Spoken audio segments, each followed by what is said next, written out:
Hello student, आज जो हम स्टार्ट करने वाले हैं वो स्टार्ट करने वाले हैं क्लास 12 फिजिक्स चैप्टर नंबर 1, जिसका नाम है विद्युत आवेश एवं विद्युत क्षेत्र। तो अगर हम इस चैप्टर की बात करें स्टूडेंट, तो अगर हम फर्स्ट और सेकंड बुक की बात करते हैं, देखो तो आपका टोटल कितने मार्क्स का एग्जाम होता है? 70 मार्क्स का आपका एग्जाम होगा। आपको कितने मार्क्स का होगा? टोटल 70 मार्क्स का। तो आपका 70 मार्क्स का एग्जाम होगा। अब इसे 70 मार्क्स को आपको दो पार्ट में डिवाइड कर दिया गया। पहला पार्ट जो है वो यानी कि फर्स्ट फिजिक्स 1 यानी कि बुक 1 पार्ट 1, आप ऐसे कह सकते हैं पार्ट 1। और पार्ट 2 में क्या है देखो, तो देखो 25 मार्क्स 35 मार्क्स का तो आपको यहाँ से पूछ जाएगा और 35 मार्क्स का आपका यहाँ से पूछ जाएगा। तो पार्ट 1 हम स्टार्ट करने वाले हैं, जिसमें हमारा चैप्टर है इलेक्ट्रोस्टैटिक्स। हमारी यूनिट है इलेक्ट्रोस्टैटिक्स। तो इसके बाद हमारी जो यूनिट होगी वो होगी मैग्नेट। तो आपको बहुत अच्छे से समझना है, इस यूनिट में 6 चैप्टर हैं। कितने चैप्टर हैं? 6 चैप्टर। अगर हम पुरानी बुक के अकॉर्डिंग देखें तो 6 चैप्टर हैं। उनमें जो हम बात करेंगे वो आवेश की बात करेंगे। आवेश की, आवेश रेस्ट पर होगा तब उसकी बात करेंगे, जब आवेश रुका हुआ होगा तो इसके बारे में बात करेंगे। तो स्टैंड हम स्टार्ट करते हैं, तभी आपको समझाएंगे अच्छे से।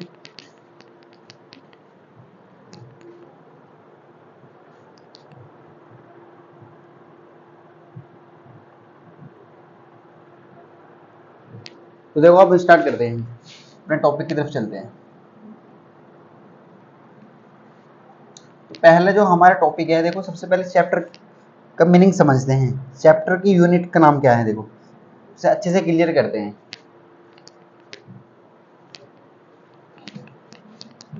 तभी चीज़ें क्लियर हो पाएंगी। आपको 100% क्लियर करनी है चीज़ें को। अब देखो हमारी जो यूनिट का नाम है वो है इलेक्ट्रोस्टैटिक्स। आप इस वर्ड से समझ लीजिए, इलेक्ट्रोस्टैटिक्स। इलेक्ट्रोस्टैटिक्स,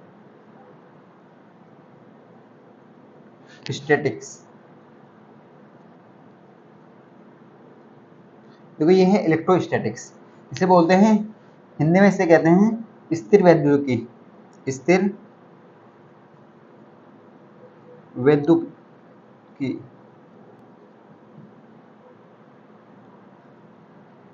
अब देखो इसका मतलब क्या होता है, इसका मीनिंग क्या होता है। इलेक्ट्रोस्टैटिक्स ये किसका नाम है? ये यूनिट का नाम है, ये इकाई का नाम है, ये चैप्टर का नाम नहीं है, ये पूरी यूनिट का नाम है इलेक्ट्रोस्टैटिक्स।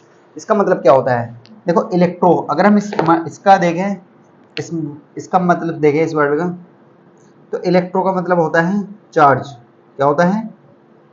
चार्ज, यानी कि चार्ज का अगर कहें तो आवेश, चार्ज बोले तो आवेश। और स्टैटिक का मतलब होता है रुका हुआ। क्या होता है? रुका हुआ, यानी कि एट रेस्ट। क्या कह सकते हैं आप? एट रेस्ट, यानी कि रुका हुआ। तो आप अगर आप थोड़ा बहुत भी समझे तो हम जो पढ़ने वाले हैं वो क्या पढ़ने वाले हैं? आवेश जब रुका हुआ होगा यानी कि रेस्ट में होगा उसका अध्ययन करने वाले हैं, उसका अध्ययन करने वाले हैं। तो इलेक्ट्रोस्टैटिक का मतलब हमने आपको समझा। इलेक्ट्रो इस वर्ड का मतलब होता है, इलेक्ट्रो का मतलब चार्ज यानी कि आवेश, और एट रेस्ट का मतलब रुका हुआ आवेश, रुका हुआ यानी कि रुका हुआ आवेश। तो हम इसका अध्ययन करने वाले हैं। तो हम इस यूनिट में किसका अध्ययन करने वाले हैं? रुके हुए आवेश का अध्ययन करना है। हमें क्या करना है इस यूनिट में? रुके हुए आवेश का अध्ययन करना है। किसके बारे में पढ़ना हमें? रुके हुए आवेश के बारे में। तो ये आपको चीजें क्लियर हो चुकी होंगी। ये हमारी यूनिट का नाम है। हमें क्या करना है? रुके हुए आवेश का अध्ययन करना है। क्या करना है? रुके हुए आवेश का अध्ययन। अब इसका मतलब क्या होता है सर? आप इसे ऐसा भी कह सकते हैं, देखो मान लो कोई चार्ज है आपके पास Q, और उसका जो वेग है वो कितना है? वो 0 है, यानी कि वो रुका हुआ है। उसकी जो वेलोसिटी है, वेग है, वो 0 है। फिर हम आगे चैप्टर में पढ़ेंगे जब चार्ज रेस्ट में नहीं मोशन में होगा, मोशन में यानी कि गति कर रहा होगा, जब इसका वेग 0 नहीं होगा, फिर हम बात करेंगे कि चार्ज जब एक्सीलरेशन यानी कि त्वरित गति प्रदर्शित करेगा तो उसके बारे में बात करेंगे। तो आप बस इतना समझ लीजिए, इलेक्ट्रोस्टैटिक्स का मतलब क्या होता है? चार्ज एट रेस्ट, जब आवेश रुका हुआ हो तो उस यूनिट को कहते हैं इलेक्ट्रोस्टैटिक्स यानी कि स्थिर वैद्युतिकी। अब इसका मतलब क्या है, रुके हुए आवेश का अध्ययन करना है हमें। इस यूनिट में क्या करना है, रुके हुए आवेश का अध्ययन। अब देखो इसे ऐसे भी रिप्रेजेंट कर सकते हैं, जब चार्ज, देखो आवेश को रिप्रेजेंट करते हैं क्यों से, ये हम आगे बताएंगे आपको।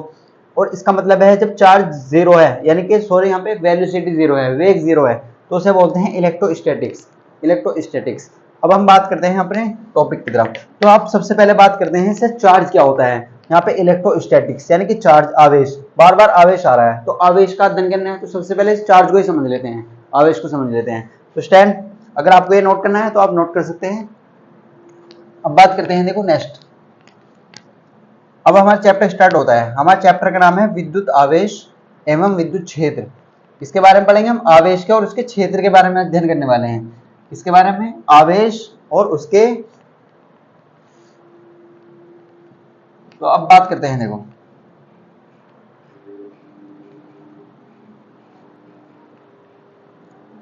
तो अगर हम बात करें तो हमारे जो चैप्टर का नाम है वो क्या है, देखो चैप्टर का नाम लिख लेते हैं यहाँ पे।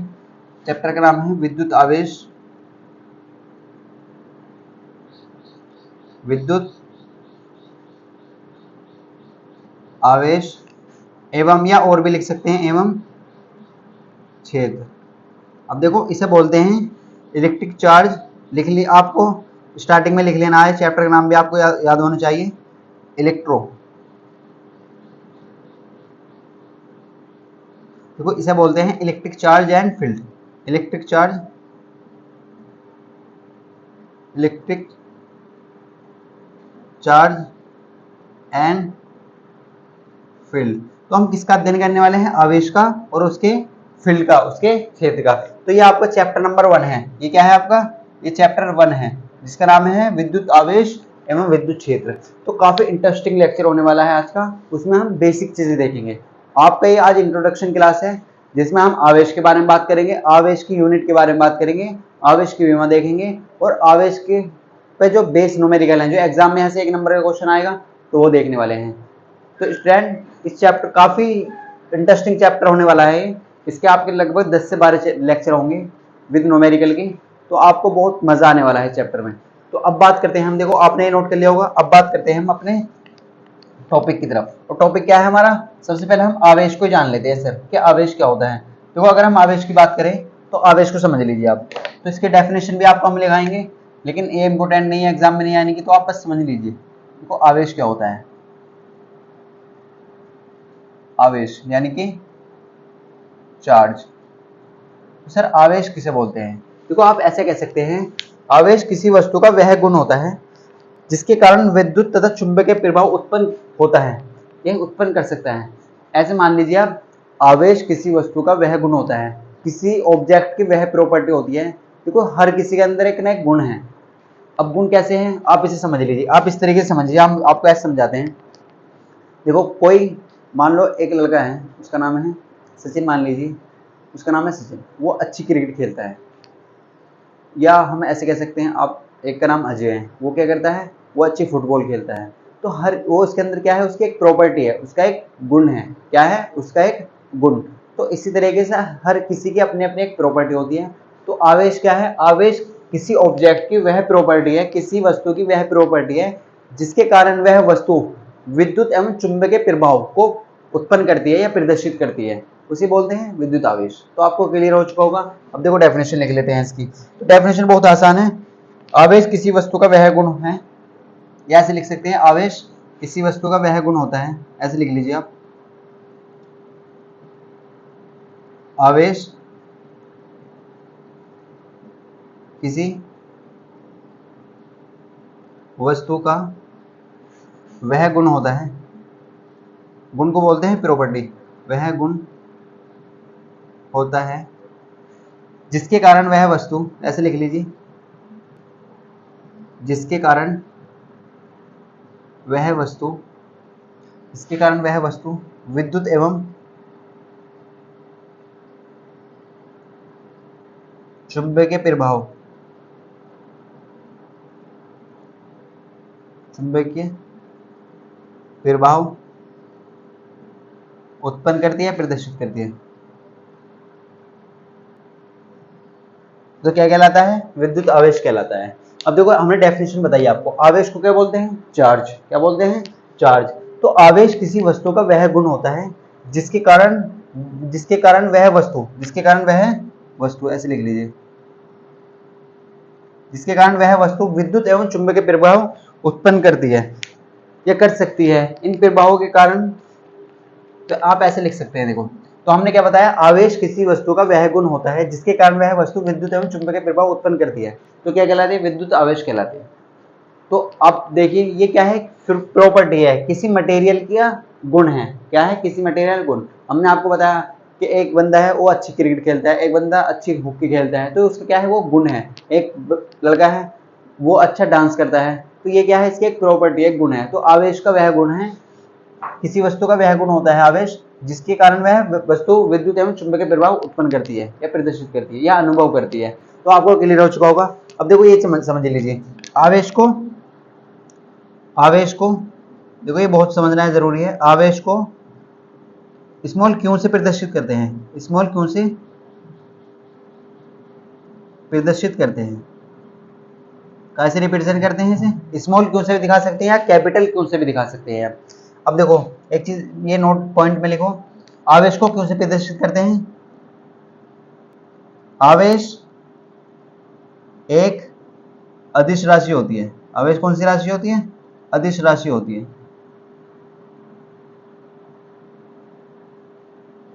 देखो आवेश कौन सी राशि होती है, स्केलर क्वांटिटी होती है, अदिश राशि होती है। आवेश को कैसे रिप्रेजेंट करते हैं, क्यों से प्रदर्शित करते हैं। और आवेश कौन सी राशि होती है, अदिश राशि। अब आप सब जानते हैं, एक होती है अदिश राशि, एक होती है अदिश राशि और एक होती है सदिश राशि। अब अदिश राशि क्या होती है, ऐसी राशि जिन्हें रिप्रेजेंट करने के लिए केवल मैग्नीट्यूड की आवश्यकता होती है, डायरेक्शन की जरूरत नहीं होती, तो उन्हें बोलते हैं अदिश राशि। और सदिश राशि वे होती है जिनके पास मैग्नीट्यूड प्लस डायरेक्शन, परिमाण और दिशा दोनों होती है, तो उसे क्या बोलते हैं, सदिश राशि। और अदिश राशि क्या होती है, जिनके पास केवल परिमाण यानी कि मैग्नीट्यूड होता है, तो उसे क्या बोलते हैं, अदिश राशि बोलते हैं। तो ये चीजें आपको क्लियर हो चुकी होगी। अब देखो हमने आपको क्या बताया, अभी फिलहाल में आप इतना देखिए, आवेश किसी वस्तु का वह गुण होता है जिसके कारण वह वस्तु विद्युत एवं चुंबकीय प्रभाव उत्पन्न कर सकती है, प्रभाव अनुभव कर सकती है। आवेश को क्यों से प्रदर्शित करते हैं, ये बहुत इंपॉर्टेंट है, बार बार यूज होगा, तो आप इसे बस दिमाग में डाल लीजिए। आवेश को कैसे रिप्रेजेंट करते हैं, स्मॉल क्यू से या कैपिटल क्यू से प्रेजेंट कर सकते हैं। आवेश एक कौन सी राशि होती है, अदिश राशि होती है। अदिश राशि का मतलब यह है, इसे जोड़ने के लिए आपको डायरेक्शन की जरूरत नहीं होगी, आप इसे डायरेक्ट ऐड कर सकते हैं। तो ये आपको आई होप क्लियर हो चुका होगा। तो इस टाइम आप वीडियो को पॉज करें और फिलहाल में इतना नोट करें।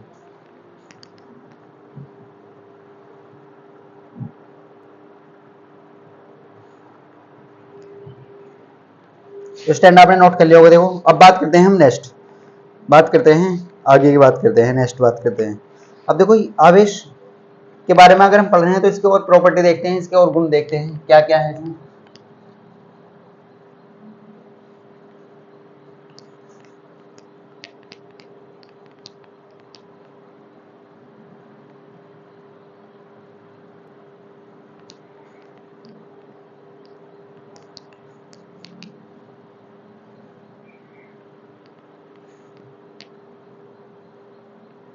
तो अगर हम बात करते हैं देखो आवेश के बारे में, तो आप सबसे पहले समझ लीजिए।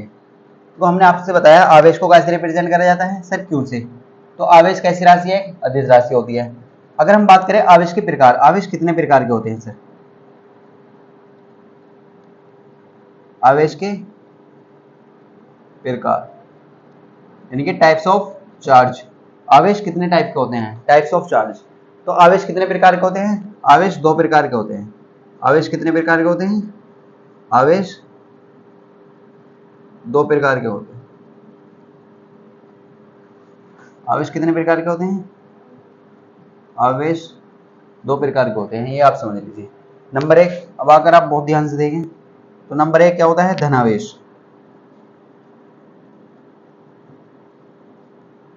नंबर टू की अगर बात करें तो होता है ऋणावेश। वो क्या होता है, ऋणावेश। यानी कि अगर धनावेश की बात करें तो इसे बोलते हैं पॉजिटिव चार्ज। क्या बोलते हैं, पॉजिटिव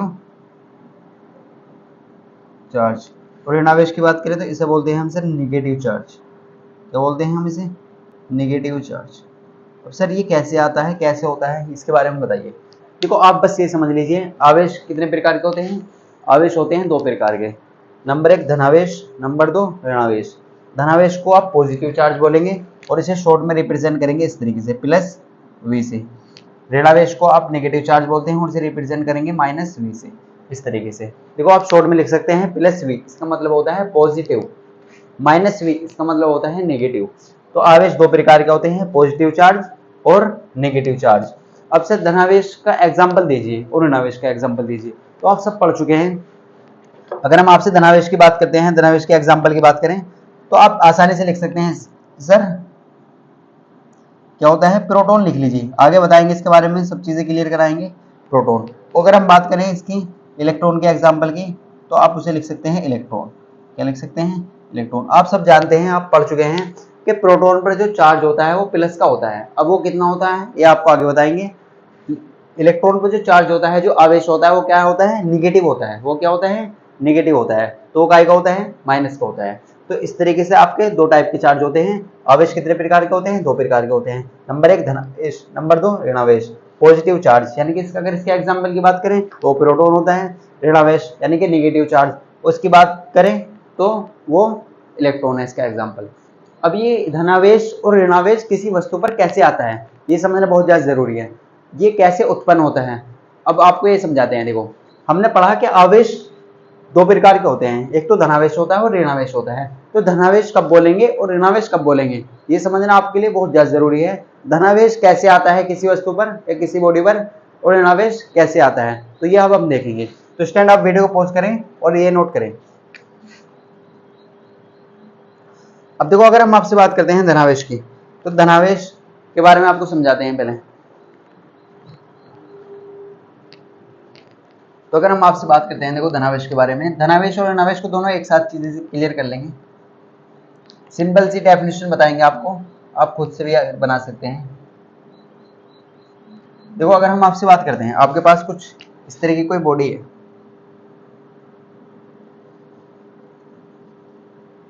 और इस पे आपको, अगर आप इस बॉडी में बहुत सारे इलेक्ट्रॉन हैं, इस बॉडी में नंबर ऑफ इलेक्ट्रॉन है, नंबर ऑफ प्रोटॉन है। इसमें क्या है, number of electron number of proton equal है, आप ऐसे कह सकते हैं। अगर मैं इस बॉडी से क्या करता हूँ, दो इलेक्ट्रॉन निकाल लेता हूँ, दो इलेक्ट्रॉन निकाल लिए मैंने, दो इलेक्ट्रॉन निकाल लिए, तो इस बॉडी पे कितना चार्ज आ जाएगा, दो प्लस के चार्ज आ जाएंगे। क्या आ जाएगा, दो प्लस के चार्ज। अगर तीन इलेक्ट्रॉन निकाल लेता हूँ तो तीन प्लस के चार्ज आ जाएंगे। चार इलेक्ट्रॉन निकालने इम्पॉसिबल है, आप सब जानते हैं। तो आप ऐसे कह सकते हैं, अगर किसी बॉडी पर इलेक्ट्रॉन निकाले जाते हैं, किसी वस्तु पर इलेक्ट्रॉन की कमी होती है, तो उसमें कौन सा आवेश उत्पन्न होता है, धनावेश। बस आप इतना समझ लीजिए, किसी वस्तु पर इलेक्ट्रॉन की कमी के कारण उत्पन्न आवेश को क्या बोलते हैं, धनावेश बोलते हैं। क्या बोलते हैं, धनावेश। तो आप इसकी डेफिनेशन आसानी से लिख सकते हैं। सर धनावेश क्या होता है, आप लिख लीजिए। तो धनावेश हम सर उसे कहते हैं, ऐसे लिख सकते हैं, किसी वस्तु पर इलेक्ट्रॉन की कमी के कारण, देखो इलेक्ट्रॉन, ये ई माइनस का मतलब है इलेक्ट्रॉन, इलेक्ट्रॉन की कमी के कारण उत्पन्न आवेश को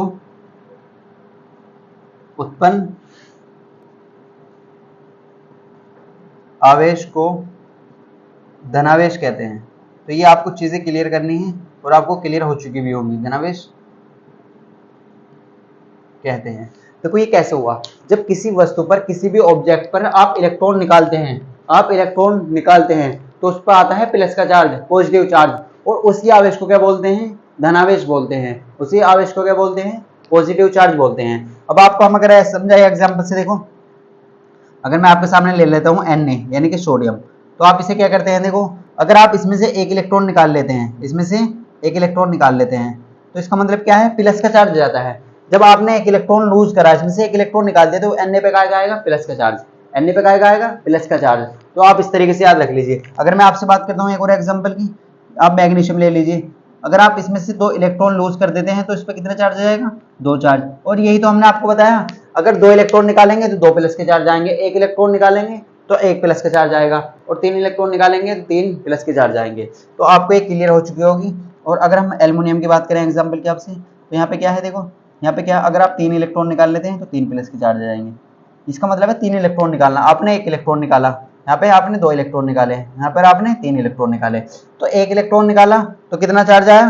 आप कह सकते हैं सर अगर 1 इलेक्ट्रॉन निकाला तो 1 प्लस का चार्ज आया, 2 इलेक्ट्रॉन निकाल ले तो 2 प्लस की चार्ज आए, 3 इलेक्ट्रॉन निकाल ले तो 3 प्लस की चार्ज आए। तो डेफिनेशन भी तो हमारी यही कह रही है कि जब किसी वस्तु पर इलेक्ट्रॉन की कमी के कारण उत्पन्न आवेश को क्या बोलते हैं? धनावेश कहते हैं। और ये कब आता है? इलेक्ट्रॉन की कमी के कारण उत्पन्न होता है। तो आपको ये क्लियर हो चुका होगा। तो ये बहुत इंपॉर्टेंट चीज है, आप समझ लीजिए। किसी वस्तु पर इलेक्ट्रॉन की कमी के कारण उत्पन्न आवेश को धनावेश कहते हैं। जब हम न्यूमेरिकल करेंगे तो उसमें ये यूज होगा। तो आप याद रखना है, जब प्लस का चार्ज होता है तो उसका मतलब है इलेक्ट्रॉन की कमी होना। प्लस का चार्ज कब आता है? जब इलेक्ट्रॉन की कमी होगी, इलेक्ट्रॉन की कमी होगी। आप इसे नोट करके लिख लें, ये बहुत इंपॉर्टेंट है। आप बार बार इसे यूज करेंगे तो आप डायरेक्ट याद रख लीजिए। इलेक्ट्रॉन की कमी होगी तो वहां क्या आएगा? प्लस का चार्ज आएगा। प्लस के चार्ज के कारण ही इलेक्ट्रॉन की, यानी कि आप ऐसे कह सकते हैं जब प्लस का चार्ज आएगा तो इलेक्ट्रॉन की कमी हुई है वहां पर। तो आपको ये क्लियर हो चुकी होगी। अब बात करते हैं ऋणावेश की। तो आप वीडियो को पॉज करें और इसे नोट करें।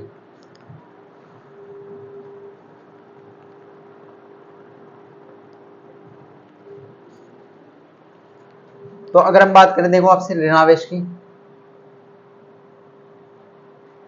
तो आप इसे ही ये दोबारा से लिख लेते हैं। देखो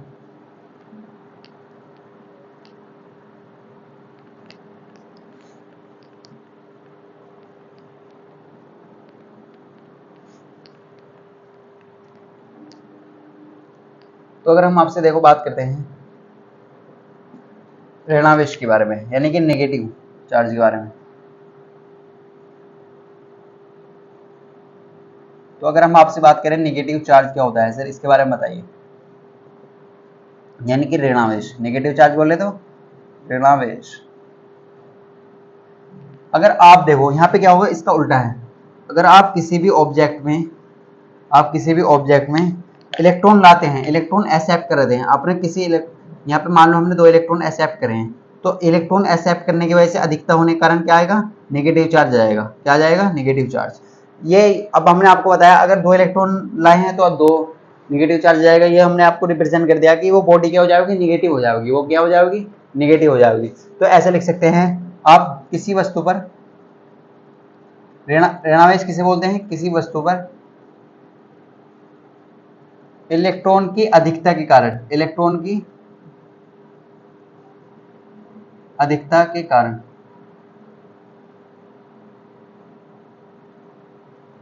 उत्पन्न आवेश को,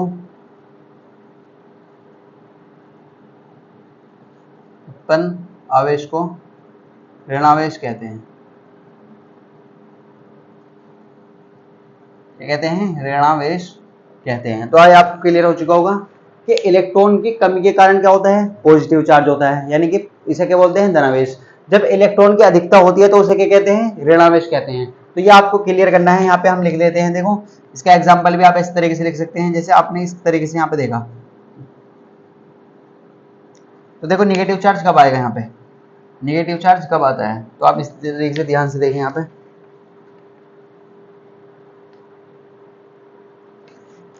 देखो, आप ध्यान से देखें यहाँ पे इसके एग्जांपल। क्लोरीन में अगर आपने एक इलेक्ट्रॉन ऐड करा तो वहां पे क्या बन जाएगा? Cl-। इसी तरीके से आपने ऑक्सीजन में आपने 2 इलेक्ट्रॉन ऐड करें तो यहाँ पे क्या बन जाएगा? ऑक्सीजन-2। इस तरीके से आपने नाइट्रोजन में 3 इलेक्ट्रॉन ऐड करें तो यहाँ पे क्या बन जाएगा? इस तरीके। तो ये क्या होता है? आप ऐसे कह सकते हैं किसी वस्तु पर इलेक्ट्रॉन की अधिकता के कारण उत्पन्न आवेश को क्या बोलते हैं? ऋणावेश। यानी कि आप सिंपल लैंग्वेज में कहें, इलेक्ट्रॉन का निकलना क्या है? अगर आप किसी वस्तु से इलेक्ट्रॉन निकाल ले हैं तो इलेक्ट्रॉन का निकालना ही क्या कहलाता है? धनावेश कहलाता है। और इलेक्ट्रॉन का जुड़ना क्या कहलाता है? ऋणावेश कहलाता है। तो आप 2 लाइन में इसका आंसर याद रख सकते हैं। इलेक्ट्रॉन का जुड़ना ऋणावेश, इलेक्ट्रॉन का निकलना धनावेश। जब इलेक्ट्रॉन निकलता है तो कमी होती है वहां पे इलेक्ट्रॉन की, तो कमी के कारण उत्पन्न होता है धनावेश। और जब इलेक्ट्रॉन जुड़ता है तो वहां पे क्या होती है? अधिकता होती है। और अधिकता के कारण क्या होता है? उत्पन्न आवेश, वो होता है ऋणावेश। तो ये आपको क्लियर हो चुका होगा, आपको क्लियर हो चुका होगा। तो आप इसे नोट करें। अब हम बात करते हैं यूनिट के बारे में कि आवेश का मात्रक क्या होता है। ये बहुत इंपॉर्टेंट है, एग्जाम में पूछा जा सकता है। तो इसके बारे में बात करते हैं। हम वीडियो को पॉज करें और ये नोट करें। तो स्टैंड आपने नोट कर लिया होगा। देखो अब बहुत इंपॉर्टेंट बातें करने वाले हैं, आपको बहुत ध्यान से देखना है। यहाँ पे इसकी एसआई यूनिट, सीजीएस यूनिट, सब चीजें देखने वाले हैं। अब